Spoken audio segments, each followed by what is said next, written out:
I think all of us here in the studio agreed with going with Grubauer because he'd been better dating back to November than Holtby. And it's interesting that the storyline after Grubauer doesn't perform very well is that Columbus had the scouting report to go glove side. I mean, did no teams realize that during the regular season? I don't get it. During the regular season, there are scouting reports on teams, on goaltenders, on tendencies for the goaltenders. But things happen so quickly. It's practice game with travel in between. And sure, the shooters take a look at some video.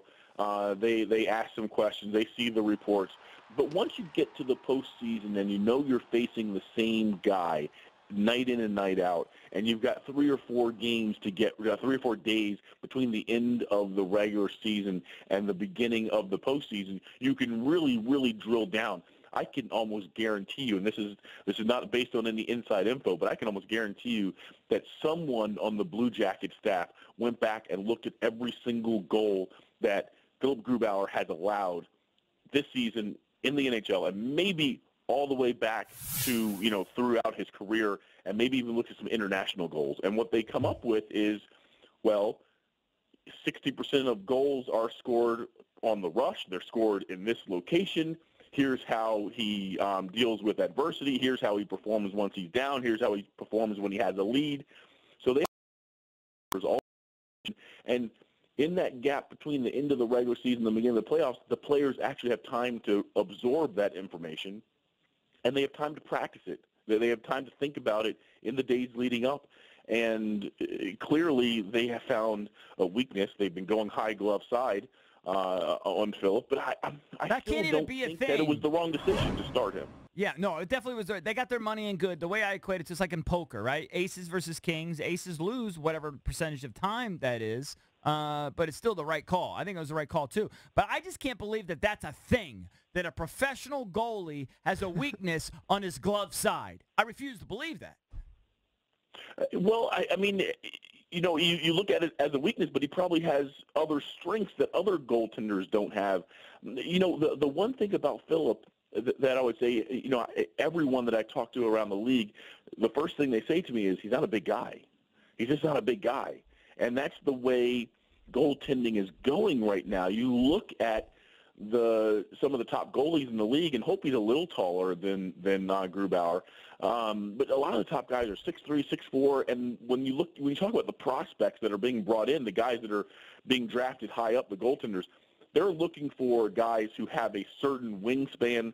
At the combines now, they have the goaltenders get down in their butterfly and they measure from the ice to their chin. They want guys that when they go down into the butterfly, they're still blocking a large percentage of the net.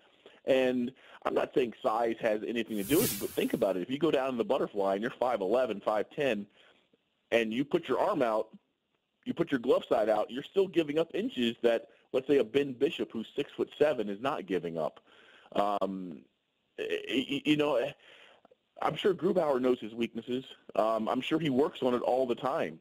That being said, in the playoffs, every single vulnerability that a team or a player has gets exposed because the other team has time to prepare, and they know they're facing the same guy, and they come in to the series knowing what they have to do to dissect a certain player, a certain line, a certain matchup going in. Burakovsky out for games 3 and 4 with an upper body injury. I have to assume that means Verona gets a sweater for the 2 games in Columbus. Talk about how that dynamic is going to play out with no Burakovsky.